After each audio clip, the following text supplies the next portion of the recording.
Ini kok ada cowok satu yang naik ke skoci kita, harusnya bisa nolong cewek yang lain. Nah di saat itu apa boleh buat? Kondisinya skocinya sudah diturunkan hampir menyentuh ke air. Mau tidak mau, yo geng, tekan tombol subscribe geng. Hey yo, what's good? Welcome back to Kamar Jerry.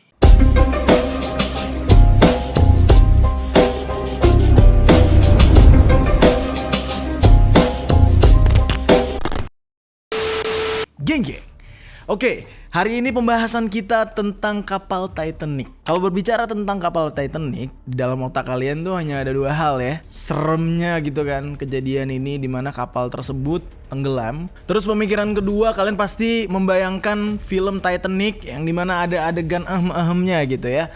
Tapi buat teman-teman di sini yang belum cukup umur, better nggak usah nonton yang versi uncut-nya lah, nonton yang versi cut-nya gitu ya, yang bagian ahem-ahemnya di skip aja gitu, karena nggak baik untuk pertumbuhan otak kalian ya. Oke, nah hari ini tentang Titanic lagi, karena waktu itu kita sempat membahas hal ini di Kamar Jerry. Dan juga pembahasan kita itu ada beberapa poin. Yang pertama tentang kisahnya gitu ya, tenggelamnya kapal Titanic. Terus juga sempat ada konspirasinya. Dan juga ada beberapa hal yang menjadi penyebab dari tenggelamnya kapal Titanic ini, yang dimana itu tidak masuk akal sebenarnya penyebabnya. Kalau misalkan kalian penasaran, kalian boleh search Titanic Kamar Jerry. Nah di situ ntar keluar semuanya pembahasan-pembahasan yang udah pernah kita bahas. Untuk pembahasan kita hari ini agak sedikit berbeda, dan kita akan membahas dari sudut pandang lain, atau kita akan membahas kejadian lain pasca Titanic. Bukan pasca sih, ini lebih ke ya kejadiannya di saat Titanic tenggelam, tapi justru akibat atau dampaknya itu dirasakan itu sampai seumur hidup si orang ini gitu ya. Jadi kita akan bercerita tentang seseorang yang selamat dari kapal Titanic. Poin dari cerita kita adalah kisah seorang pria asal Jepang yang selamat dari Titanic, namun setelah selamat justru dia harus menanggung malu seumur hidup dikarenakan dia selamat dari kapal itu. Kok bisa? Nah, hari ini kita akan bahas di sisi lain.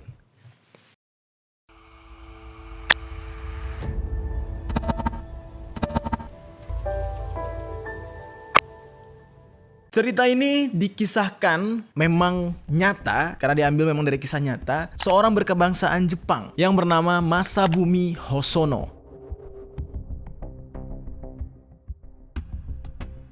Dia ini hanya seorang pria biasa kelahiran Jepang, lahir pada tahun 1870-an dan lulus sekolah pada tahun 1896.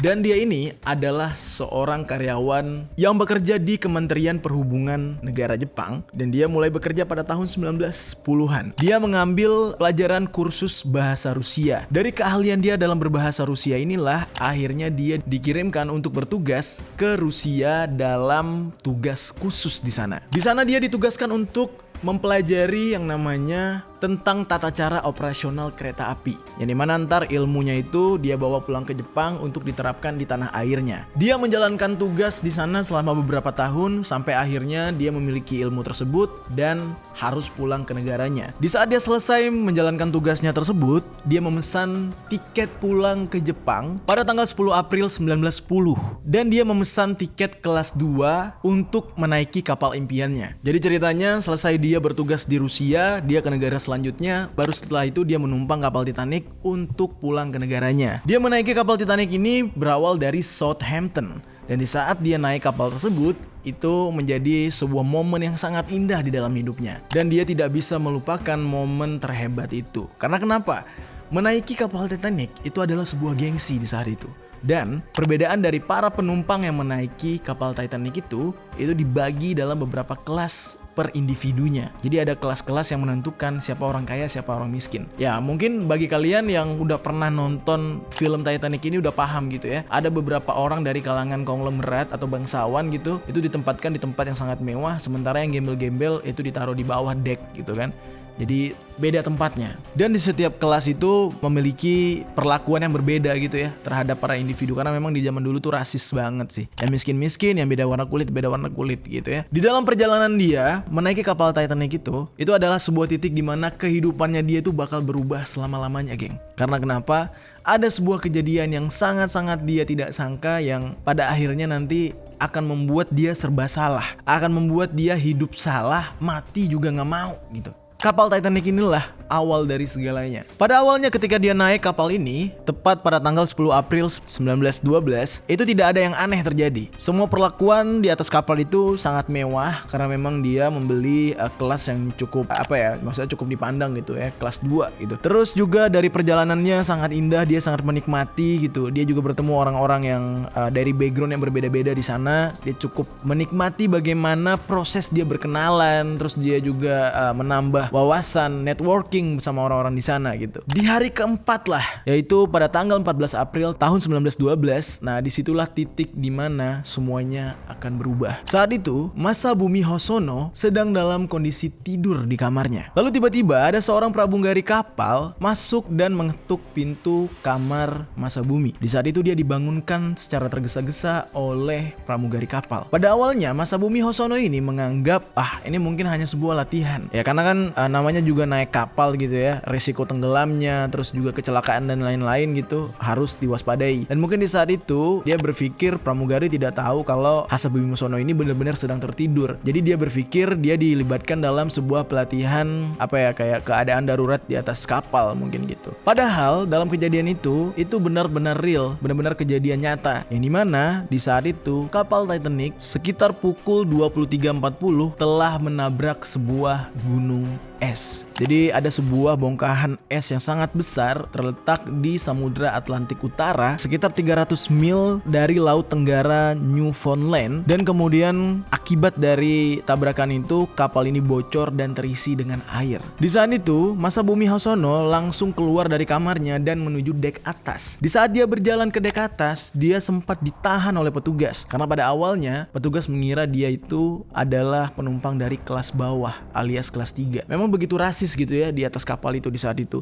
Orang-orang yang kelasnya masih menengah ke bawah itu dibiarkan ditolong belakangan atau mati pun gak apa-apa. Sementara di saat itu Masabumi Hosono memesan atau dia itu pemilik tiket kelas 2. Di saat itu dia akhirnya agak bersih tegang gitu dengan petugas. Dia mengatakan kalau dia adalah penumpang kelas 2, yang dimana levelnya agak sedikit tinggi dibanding yang lain, jadi dia harus didahulukan. Dan kondisi di saat itu semakin parah, geng. Semua orang panik, semua orang berteriak dan tidak tahu harus bagaimana. Komando dari petugas pun tidak jelas. Bahkan ada orang yang masih terjebak di bawah dek kapal. Di saat itu Masabumi Hosono mencari cara bagaimana biar dia bisa lewat ke atas. Sampai akhirnya dia berhasil menuju ke atas. Sesampainya di atas, problem baru pun muncul. Dia melihat sudah tidak bisa dibedakan lagi mana penumpang kelas 1, kelas 2, kelas 3. Ada sih sebagian yang memang udah terpisah gitu ya dari penumpang yang lain, dan mereka bahkan sudah ditolong duluan. Jadi bagi penumpang kelas 1 mereka langsung ditolong dinaikkan ke atas koci. Namun ada beberapa penumpang lain yang ikut panik gitu ya, dan mereka ingin naik koci juga karena menganggap ya gue juga manusia walaupun kelas gue gak sama kayak kalian. Namun sayangnya petugas tidak mengizinkan. Bahkan di saat itu menurut Masabumi Hosono ada yang ditembak mati di tempat dikarenakan mencoba menerobos pagar dari petugas. Di saat itu Masabumi Hosono kebingungan ini bagaimana gitu ya. Dia tetap pengen hidup, dan di situ dia melihat semua orang sudah panik dan bahkan ada yang mencoba untuk menceburkan diri ke dalam laut, yang dimana itu jelas-jelas sama dengan bunuh diri karena laut itu sangat-sangat super dingin. Jadi melompat ke dalam laut sama halnya dengan bunuh diri karena airnya dingin banget. Jadi better dia menunggu di atas kapal. Kalau memang kapal itu harus tenggelam ya otomatis dia juga ikut turun dan masuk ke dalam air laut mau tidak mau gitu kan, ketimbang dia harus melompat. Namun ada risiko lain, yaitu kondisi kapal yang patah dua, geng, dan juga ada sebagian tempat yang kebakar. Nah itulah resiko yang harus dia hadapi. Makanya dari beberapa orang memilih untuk melompat menyelamatkan diri, tapi sayang itu adalah pilihan yang salah karena melompat ke dalam air sama dengan menjadi es batu.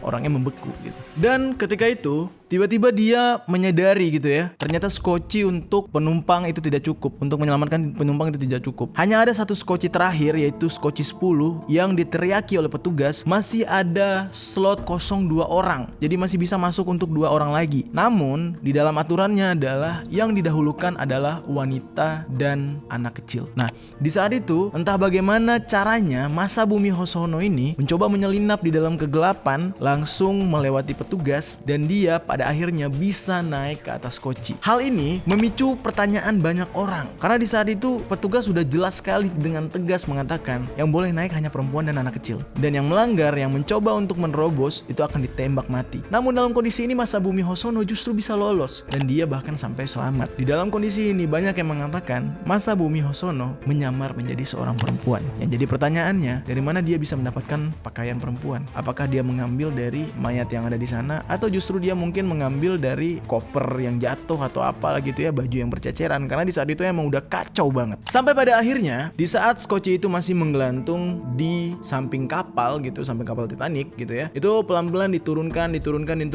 Nah di saat itu ada petugas yang sadar bahwasanya Masabumi Hosono ini bukan perempuan, dia adalah laki-laki karena punya kumis. Jadi pas dia naik ke Skoci itu kayak dia nutupin gitu loh, geng. Dan juga kondisinya gelap banget, nggak kelihatan. Ketika petugas melihat, wah ada laki-laki di situ, dan juga perempuan-perempuan di samping-samping itu udah mulai risih juga gitu, kayak ini kok ada cowok satu yang naik ke Skoci kita, harusnya bisa nolong cewek yang lain. Nah di saat itu apa boleh buat, kondisinya Skocinya sudah diturunkan hampir menyentuh ke air. Mau tidak mau Skoci itu harus dilepas landaskan agar bisa selamat, karena Skoci itu harus menjauh dari kapal Titanic yang sedang patah dua tadi. Kalau enggak, si Skoci akan terhantam badan kapal Titanic yang cukup besar. Jadi percuma, orang-orang gak akan selamat. Akhirnya mereka terombang-ambing di lautan sambil melihat bagaimana sedihnya Titanic tenggelam bersama orang-orang yang teriak minta tolong. 8 jam lamanya mereka terombang-ambing. Yang mereka dengar adalah suara teriakan yang tadinya banyak banget, rame banget orang teriak minta tolong, sampai hampir hening karena semuanya sudah mati, membeku dan tenggelam. Setelah 8 jam kemudian, akhirnya mereka ditolong atau diselamatkan oleh sebuah kapal yang bernama RMS Carpathia.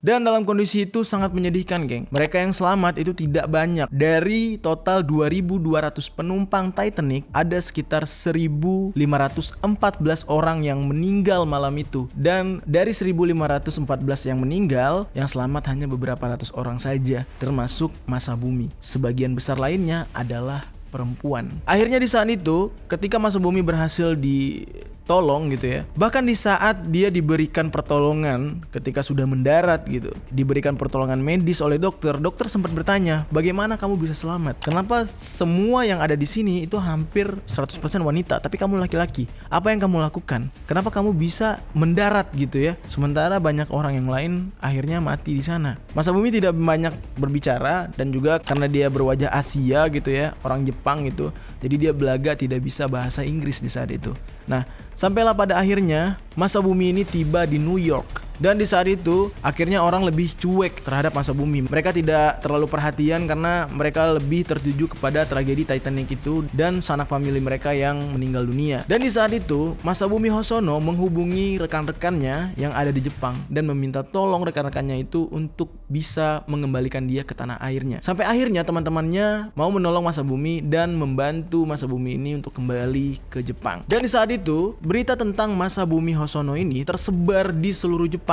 Sampai-sampai surat kabar media cetak di sana membuat sebuah headline di halaman depan berita tentang selamatnya Masabumi Hosono dari kecelakaan kapal Titanic dengan judul Bocah Jepang yang Beruntung. Sekembalinya di Jepang, inilah awal neraka bagi Masabumi Hosono. Dia benar-benar tidak bisa menikmati kehidupannya setelah selamat di saat itu. Yang dimana dia berpikir mungkin, wah gue beruntung banget, gue masih bisa melanjutkan kehidupan, gue masih bisa menghirup udara segar, balik ke Jepang berkumpul dengan keluarga. Tapi yang dia tidak tahu itu adalah awal dari titik kesengsaraan dia selama hidup. Karena di saat itu berita tentang selamatnya dia tersebar ke seluruh Jepang, yang dimana orang Jepang memiliki mindset yang berbeda dengan negara lain. Kalau negara lain mungkin akan mensyukuri atau mungkin akan mendoakan yang baik-baik terhadap putra bangsanya gitu ya. Ya misal kalau ada yang kecelakaan, ada yang hilang, atau ada yang terjadi apa-apa di negara orang, ya didoakan dan dibantu untuk bisa pulang ke negara kita dengan selamat. Nah, tapi di Jepang enggak. Akan dicek dulu, akan dilihat dulu selamatnya kayak apa. Di Jepang tidak seperti kita. Kalau kita tidak peduli gitu ya dengan cara apapun, yang penting si putra daerah itu bisa selamat gitu ya, dengan kecerdikan kah, kelicikan kah, misalkan dibegal di negara orang terus ngelawan, nggak peduli, yang penting bisa selamat ya. Kecuali di negara kita ya, ngelawan begal ditangkap. Maksudnya kalau di negara orang kita ternyata fight gitu ya, kita ngelawan, kita menang ya, negara kita sangat support gitu kan. Kalau di negara kita nggak, beda. Kurang lebih kayak gitu. Tapi apa yang terjadi dengan Masabumi Hosono ini berbeda. Dia selamat dari Titanic, namun justru hal itu menjadi momok memalukan bagi negaranya dia. Kenapa demikian? Nah, kita tarik dulu nih geng, sejarah tentang kehormatan bagi masyarakat Jepang. Dimana yang seperti yang kita ketahui, seluruh dunia juga tahu, kehormatan, tanggung jawab, dan rasa malu adalah 3 sifat yang sangat mengakar dalam budaya masyarakat Jepang. Yang dimana mereka sangat disiplin menjaga 3 attitude tersebut. Dan ini sudah dilakukan oleh masyarakat Jepang selama berabad-abad. Contohnya aja kayak seorang pendekar samurai. Jika dalam sebuah misi dia gagal menyelesaikannya atau dia kalah gitu ya, satu-satunya hal yang bisa mengembalikan kehormatan dia adalah dengan menyerahkan nyawanya sendiri, yaitu melakukan seppu atau harakiri. Pasti kalian udah tahu harakiri ya. Dan bahkan ini nggak cuma dilakukan oleh para samurai. Tentara Jepang sekalipun ketika mereka sudah merasa tertekan, kalah di saat melawan Amerika, para anak-anak buahnya atau prajurit-prajuritnya langsung keluar dari lubang persembunyian untuk melakukan serangan gerilya bunuh diri. Setelah itu, para pemimpin-pemimpinnya yang merasa gagal memimpin anak buahnya untuk bisa menang, langsung menusuk perutnya, membelek perutnya, dan salah satu algojonya memotong kepalanya dia dari samping. Dan juga pilot Jepang yang kita pernah ceritakan, yaitu kamikaze. Ketika mereka kehabisan peluru, yang mereka lakukan adalah menabrakkan pesawat mereka ke kapal-kapal lawan, terutama kapal induk Amerika di saat itu, karena lawan mereka emang Amerika. Tujuannya adalah mereka menjadikan diri mereka sebagai peluru ketika mereka sudah kehabisan peluru yang sebenarnya. Nah, jadi kehormatan itu sangat dijunjung tinggi oleh warga Jepang. Jadi mereka lebih memilih untuk mati ketimbang harus hidup dengan rasa malu. Jadi begitulah cara orang Jepang tetap menganggap kalau hidup mereka tuh mulia gitu ya. Mereka mengakui kesalahan, mereka menyerahkan nyawa mereka, tapi sebenarnya ya itu ada plus minusnya juga gitu. Nah, berbeda banget dengan budaya barat. Dimana kalau budaya barat, permasalahan sosial mereka itu akan berakhir pada rasa bersalah dan dapat dihilangkan melalui proses hukum atau dalam proses pengakuan dosa. Nah, itu di sebuah agama tuh ada kayak gitu ya. Sangat berbeda dengan konsep Jepang. Mereka menanamkan yang namanya rasa malu yang berlebihan kepada anak cucu mereka. Yang dimana ketika anak cucu mereka ini tidak disiplin atau melakukan sebuah kesalahan, maka mereka akan sangat-sangat malu dengan dirinya sampai akhirnya mereka harus menebus rasa malu tersebut dengan bunuh diri. Nah, begitulah cara orang Jepang menjaga harkat martabatnya. Kita kembali ke kasus Masabumi Hosono ini. Di dalam kasus Masabumi Hosono, pada awalnya memang dia merasa bersyukur banget bisa kembali bersama keluarga. Dan dia menjadi satu-satunya orang Jepang yang selamat dalam kasus tenggelamnya kapal Titanic. Karena banyak orang-orang Asia lain, termasuk orang Jepang juga yang ada di kapal itu, tapi tidak ada yang selamat. Hanya Masabumi Hosono. Dan bahkan dia adalah seorang laki-laki. Yang dimana di saat itu kesempatan untuk selamat sangat tipis, sangat kecil. Akhirnya dia diundang oleh beberapa stasiun TV. Di saat dia diundang, mereka melakukan wawancara, dia berbagi foto, terus juga berbagi bagaimana senangnya dia bisa selamat, dan dia bahkan menyerahkan foto keluarganya dia untuk ditampilkan di acara televisi tersebut. Tanpa dia sadari, itu adalah awal dari kehancuran hidupnya. Semuanya berubah, dan di saat itu dia terkenal. Ketenaran benar-benar menyelimuti dia gitu ya. Mungkin kalau dia hidup di Indonesia saat sekarang ini mungkin udah jadi artis gitu, artis viral gitu ya. Tapi di saat itu ketenaran dia dapat, dia dipuji oleh beberapa orang sampai akhirnya semuanya berubah. Di saat itu semua kondisinya jadi terbalik ketika dia mendapatkan kritikan secara terbuka di pers Amerika Serikat. Di saat itu dia dianggap seorang pengecut yang tidak bermartabat. Salah seorang penulis yang bernama Archibald Gracie. Dia ini adalah salah satu penumpang kelas 1 di kapal Titanic tersebut, dan dia selamat. Dia mengatakan kalau Masabumi Hosono adalah salah satu pengecut Jepang yang selamat dalam kejadian kapal Titanic tersebut. Di dalam hal ini, justru surat kabar Jepang mengikuti apa kata dari si Archibald Gracie ini. Mereka menganggap ada benarnya apa yang dikatakan oleh si penulis tersebut. Masabumi Hosono ini selamat justru karena menyamar menjadi seorang perempuan. Dan ini benar-benar membuat negara Jepang malu. Sebagai negara yang sangat disiplin, mempunyai tanggung jawab dan rasa malu, ini adalah sebuah tindakan yang sangat-sangat pengecut bagi masyarakat Jepang. Dan sampai akhirnya semua surat kabar di Jepang mengikuti paham tersebut, alias sudut pandang mereka terhadap Masa Bumi Hasono adalah seorang pengecut. Segera akhirnya semua tokoh dan bahkan sampai pejabat yang tadinya merasa bersyukur atas selamatnya putra daerah mereka ini juga ikut mengkritik Masa Bumi Hasono. Karena menurut mereka apa yang dia lakukan benar-benar ini memalukan Jepang. Dan bahkan di saat itu ada yang mengatakan akan lebih baik kamu mati di sana karena itu akan membuat harkat martabat negara kita jauh lebih baik. Karena menurut mereka dengan selamatnya Masa Bumi Hasono itu artinya di saat itu Jepang benar-benar malu terhadap negara lain, yang dimana salah satu warga negara mereka itu adalah seorang pengecut yang menyelamatkan diri dengan berpura-pura menjadi seorang wanita. Dan di saat itu banyak sekali orang-orang yang menyalahkan Masa Bumi Hasono. Ya kalau misalkan itu dia hidup di zaman sekarang mungkin dia udah jadi korban cyberbully gitu ya. Instagramnya diserang, Facebooknya diserang gitu. Cuman untungnya di zaman itu belum ada sosial media kayak sekarang. Tapi sanksi sosial langsung dia dapatkan dari masyarakat sekitar. Ya kalau misalkan kita dapat cyberbully sebatas warganet doang gitu ya, orang-orang di internet yang ngebully kita, tapi tetangga-tetangga kita ya tetap asik sama kita. Nah tapi di saat itu Masa Bumi Hasono justru mendapatkan bully, mendapatkan kritik, direndahkan oleh seluruh Jepang, alias satu negara Jepang itu merendahkan dia. Dan bahkan dia dianggap sebagai penyebab dari ribuan orang yang mati. Jadi dikatakan di saat itu, andai aja kalau kamu tidak egois menjadi seorang pengecut, menyelamatkan diri dengan menyamar sebagai wanita, mungkin akan ada satu nyawa yang lebih berguna dan seharusnya dia lebih beruntung dari kamu yang bisa naik ke atas koci yang kamu naiki tersebut. Hal ini tidak hanya sebatas kritik dan bully dari masyarakat Jepang di saat itu. Bahkan Masa Bumi Hasono harus menerima konsekuensi. Dia dibenci oleh bosnya, tempat dia bekerja, dan bahkan dia dipecat sebagai karyawan di tempat itu. Karena menurut bosnya, dia tidak ingin ada seorang karyawan yang tidak mempunyai martabat dan pengecut seperti Masa Bumi Hasono. Dan yang lebih sedihnya lagi nih geng ya kalian pernah ya misalkan kayak di sekolah kalian belajar tentang sesuatu dan dicontohkan dengan sebuah tokoh. Contoh aja misalkan ini Ibu Budi, ini Ibu Ani. Nah itu adalah salah satu contoh misalkan ya. Terus juga kalau misalkan kita mau mencontohkan sesuatu yang jahat pasti akan disebut Fir'aun gitu-gitu ya. Biasanya gitu di dalam pelajaran. Nah di saat itu di negara Jepang Masa Bumi Hasono masuk ke dalam beberapa nama yang ada di buku-buku pelajaran anak-anak Jepang sebagai contoh manusia tercela. Jadi segitunya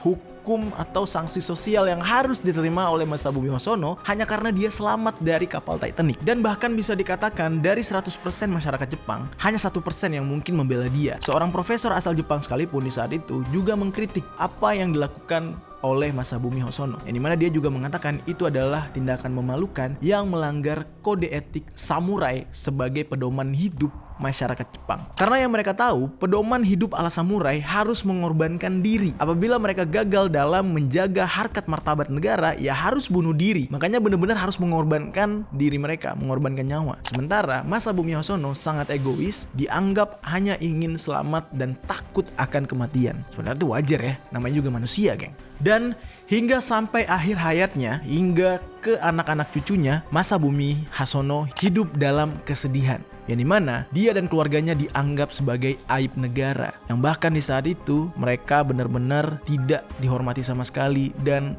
dibuat seperti sampah oleh masyarakat Jepang. Di akhir hayatnya, tidak banyak yang mengetahui kejadian sebenarnya apa yang dialami oleh Masa Bumi Hasono. Masih banyak yang dia simpan karena dia takut akan menjadi bumerang bagi dirinya sendiri dan dia tidak pernah cerita. Bahkan sama istrinya sekalipun, dia menahan untuk menceritakan hal itu. Satu-satunya hal yang ditemukan setelah kematian Masa Bumi Hasono adalah beberapa surat yang dia tuliskan untuk sang istri yang berisi tentang cerita kapal Titanic. Namun di dalam itu tidak banyak yang mengetahui bagaimana dan apa yang sebenarnya dia alami dan bagaimana sebenarnya dia selamat. Benarkah dia menyamar sebagai wanita? Tapi semuanya sudah terlanjur karena dia selamat itu adalah aib bagi negara Jepang dan negara Jepang menganggap dia adalah seorang pengecut dan memalukan.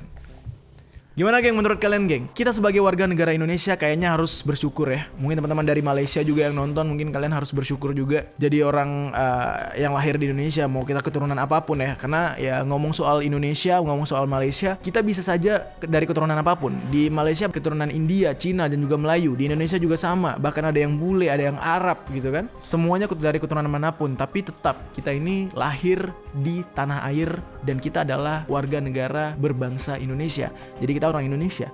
Jadi kita sangat bersyukur ya lahir di negara yang penuh toleransi dan keramah tamahan masyarakatnya. Kalau sampai kita lahir di tempat kayak gini, kita hidup aja dijadikan aib gitu ya. Gimana kita mati?